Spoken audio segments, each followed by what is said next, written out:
because I have zero guilt about doing what we said we were doing, and the masturbatory call is a wank I have no time for. I have now moved 3 full days around for a David Fincher call that still is moving around and not in place. On Saturday I start up late, and from noon to midnight every day I am gone for 5 weeks. You were gonna do a meeting, why not a call? She will survive it. I do not want to waste my time on this. You know why? Because she is upset about us giving David jobs. She wants to talk. You better shut Angie down before she makes it very hard for David to do jobs. Do not fucking threaten me. I have been asking you to engage with me on this for weeks, and Fincher brought it up to me at dinner, and you know Eric has been working this for 2 years. What the hell are you talking about? Who is threatening you? Let me remind you, I brought this material to you and I get off heard from it in a phone call. Do not for 1 second even think about trying this shit with me. There is no movie of Cleopatra to be made. And how that is a bad thing given the insanity and rampaging spoiled ego of this woman, and the cost of the movie is beyond me. And if you will not tell her that you do not like the script, which, let me remind you, she does not either, this will just spin even further out in crazy land. But let me tell you, I have zero appetite for the indulgence of spoiled brats, and I will tell her this myself if you do not. Watch how you talk to me. You better shut it down. That is what you said. That sounded like a threat to me. You know Eric and she have always wanted David, and I have been the one saying no for 2 years. I have asked you to talk to her with me, and you do not want to deal with it. David is all over this, and they talk about it all the time. He talked about it at dinner. I have been trying to talk to you about it. They are all beat. And they play games with each other. We knew how pissed she and Eric would be that we gave him the job script. And if you do not think he will make a big fucking deal out of it, then you are crazy. Have you forgotten how this works? He was great on jobs, but we have not gotten close to the hard part yet. We cannot even schedule one fucking meeting. You and I have had the 2 biggest fights we have had in years. And we haven't even had a meeting yet. Nobody changes. Ever. I tried to get a word in tonight with her, but she was pissed off. I liked the script we got in December, so did you. Do not pretend all those things did not happen. Because it makes me feel like I am going crazy. And you bet she is going to make it uncomfortable for him, and so is Eric. I do not think he cares about discomfort anyway. This is the last communication we are going to have on this. You are involving yourself in this massive and pointless trauma that is beneath you. You are entitled to say no. You have been consistent about it, which was, in fact, your only obligation. If you engage in this again, we will end up losing Fincher on the one we want him to do. And we'll be stuck with shoving him onto a movie with no script that, underneath it all, you know in your heart and your brain should never be made. I've told you exactly how I want to do this material. It's the only way I want to do this material. I am not remotely interested in presiding over a $180 million ego bath, that we both know will be the career-defining debacle for us both.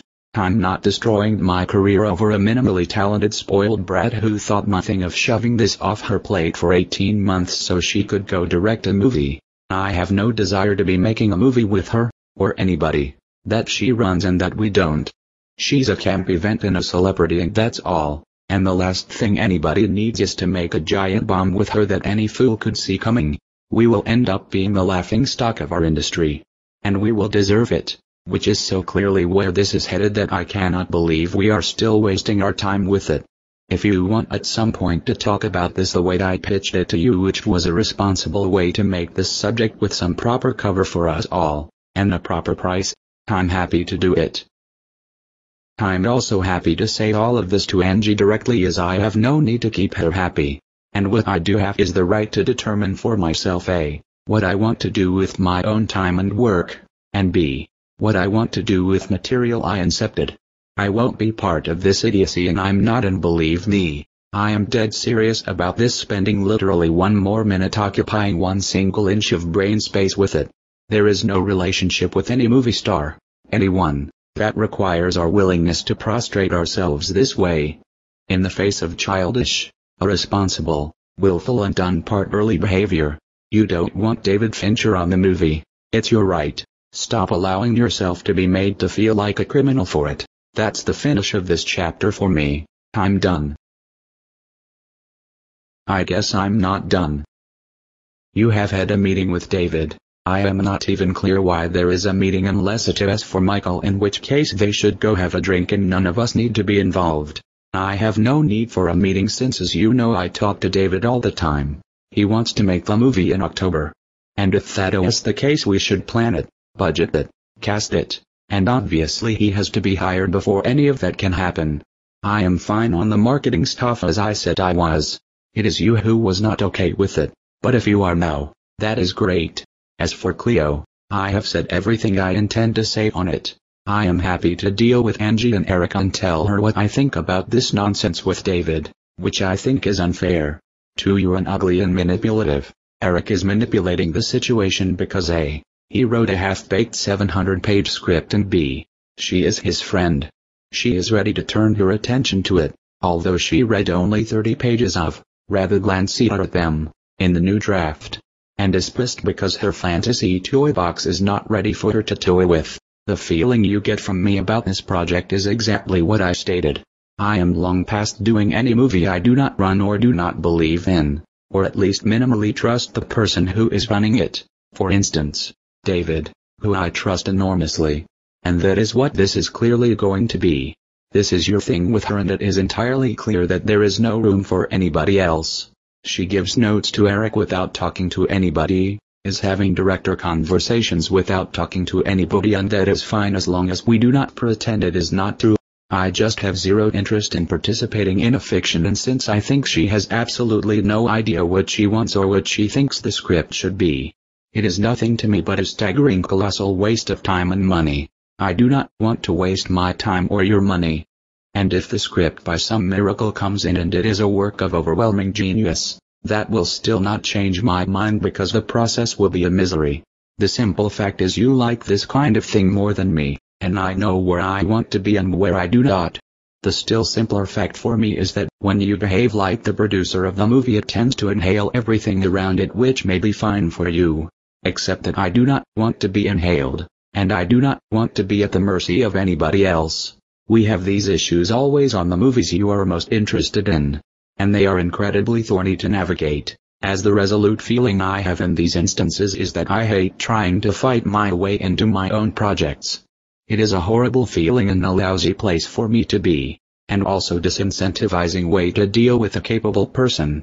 I love what I do when I am given at least the illusion of some freedom, but the micromanagement of this between you and your staff and everybody who really has no role in it, but has to be made to feel as though they do, is honestly suicide-inducing. It is stultifying and suffocating, and to be completely honest, I do not want a producing partner. I want a studio partner. And when you say things to me like we paid for the script and we deserve the fun of a meeting, as you did last week, it makes me want to walk as far away as I can get.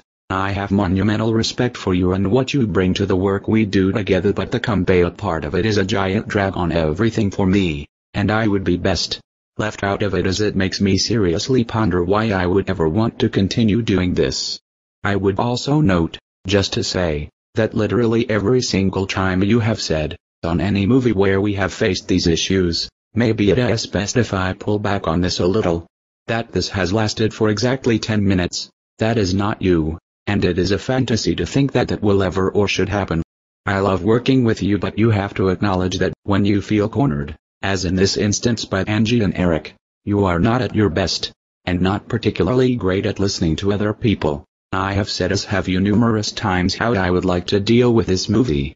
And the minute she gets you on the phone and evidences the slightest displeasure with you, it is all out the window. That is your choice, but you have to admit that it leaves everybody else absolutely nowhere. In particular, it leaves me absolutely nowhere. And if underneath this you are asking why I do not deal with the NG part of it, or why setting and resetting a Fincher meeting 3 times, as though yours and Michael's are the only schedules that matter, and that it leaves me feeling lousy and shitty and uncared about, that is why. It is not a great thing to make anybody feel like they are insignificant, but that is where I am. And since I do not like it or respect it, my only choice is to withdraw.